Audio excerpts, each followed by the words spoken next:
Hello YouTube, my name is Amisbro. For this video we are going to be doing yet another game review, and this time we are looking at the game Code Realize Guardian of Rebirth for the PlayStation Vita, brought to us by our friends at Access Games, and also, excuse me, it was developed by Idea Factory, and in Japan the rights belong to Ultimate. Now then, what the hell is Code Realize? Well, it's a very interesting story that takes place in Victorian-era England, at a time when steam-powered machines are ruling the world. Well, ruling this country anyway. And it's also a time of very unique circumstances when it pertains to some of the lead characters in the game. And I'm not going to give away a lot of it. I'm just going to introduce you to a little bit of it, and you can find out the rest on your own. Here's your main thing about the game. In the game, you play the role of a female lead.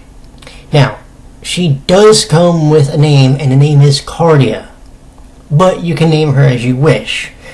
I always name the character Amy. It's a sentimental attachment thing. Anyway, Cardia lives in a mansion.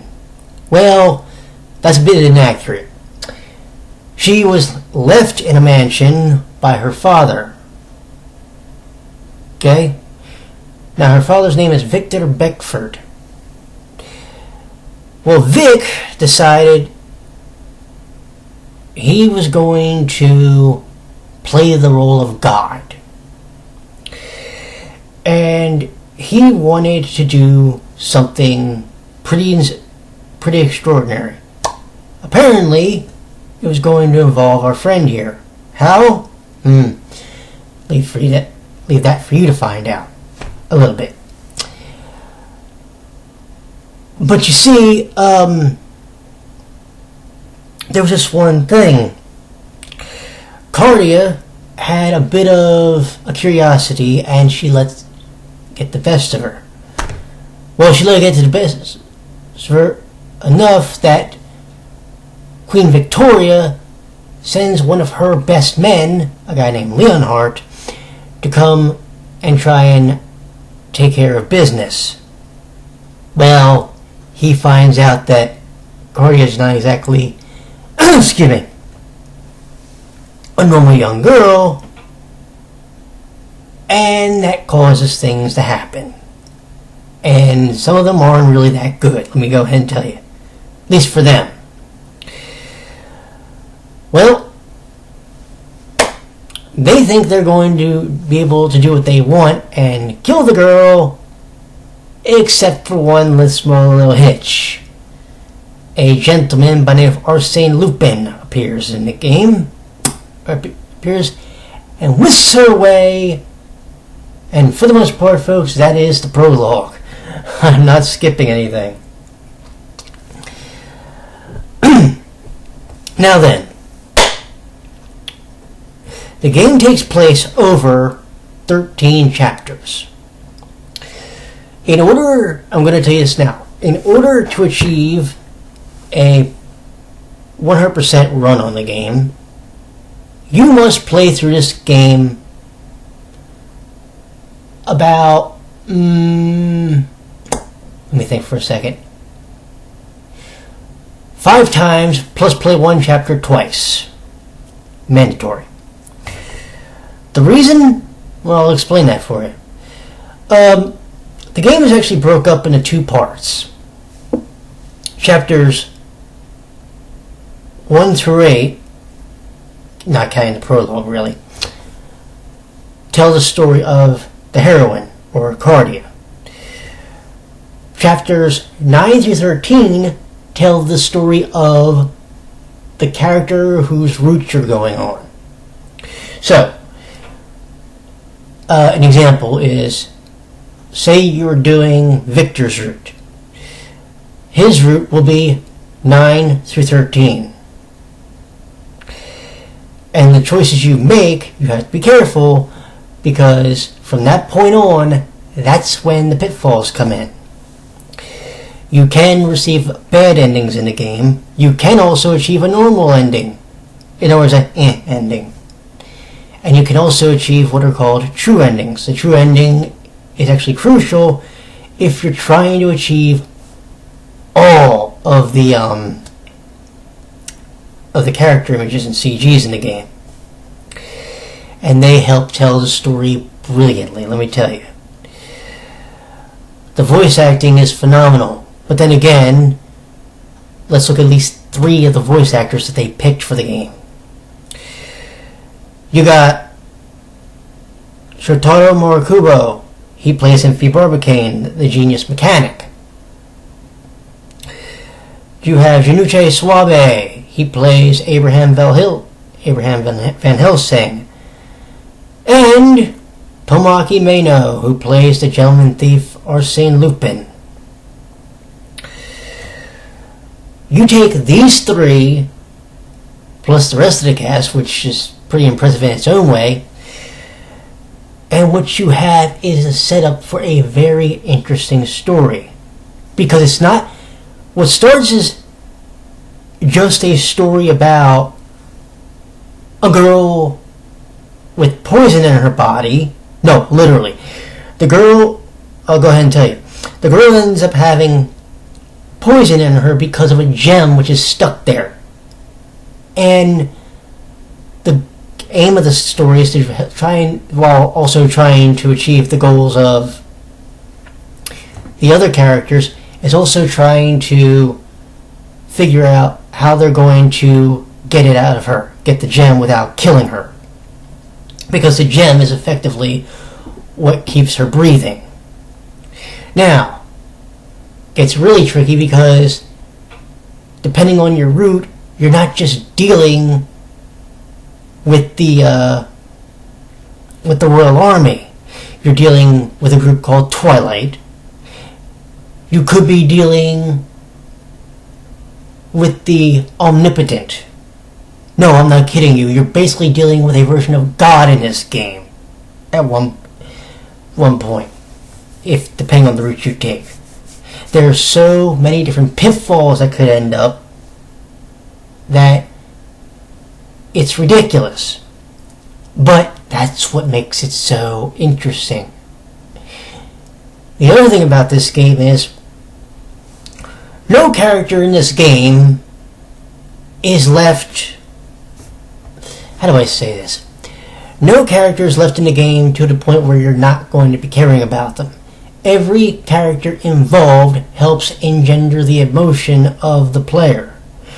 To the point where when you get to the end of a character's story, you may, and I did on more than one occasion, nearly have a nervous breakdown. Because you get emotionally invested, you get emotionally connected to the characters. You don't want to see anything bad happen to them. It's just a fact. I don't want to spoil any endings, but I'll give a perfect example of one ending that did such a thing. Was Abraham Van Helsing's. Oh, by the way, if that name rings a bell, or if a name like, say, Herlock Sholmes, or when you find out who that actually is, or the way they did the name change, yeah, they actually do use some historical references, like, I believe, a vampire hunter who actually was named Van Helsing in literature. And it's so interesting the way they do this that you sit there and go, huh. Oh, and for those who think the name Lupin sounds familiar, yeah, remember the old school animes, kids? Anywho, you have 5 routes you're playing, but along the way you end up meeting characters that you're either going to learn to really, really love, or you're going to want to punch in the face. A perfect example of this, there was a character that you do meet who's recurring in some of the routes. His name is Nemo. You want one of the most punchable characters you will ever meet in your life, yeah, he's one of them. That goes without saying. He literally is a character that will just drive you up a goddamn wall. But he's also a very interesting and eccentric character. Like I mentioned, Mano, his character is actually one of a gentleman thief. By the way, if that role sounds anything familiar, how many of you have watched, Detective Conan, that one character, what's his name, Kid Kaito? Yeah, same type of occupation. Interesting. Anywho, the different things you learn in the game about each character, like Van Helsing or Impy or Lupin, you really get attached and you really start to feel for them. The CGs that show up in the game that really help further the story, you really understand the importance of the battles, you really understand the importance of the dilemmas, you really understand how their story goes. Do you get what I'm saying? There's so many things that go on in the course of the game that it may seem overwhelming, it may seem daunting, but it's not really. And like I said, the setting, when you have, especially with airships, yeah, we got airships in this game, kids. When you see a lot of these things that go on, you actually appreciate them. And granted, you're not seeing moving pictures, you're seeing stills, but they still help you understand the importance of the battles, the importance of the chases, the importance of everything that's going on in the course of the game. It's something that, to me, a lot of games today miss the mark on. And I mean, they swing and miss hard. Hell, some JRPGs today have that problem. But not this game, for whatever reason. For whatever reason, this game, minus the week that I took off for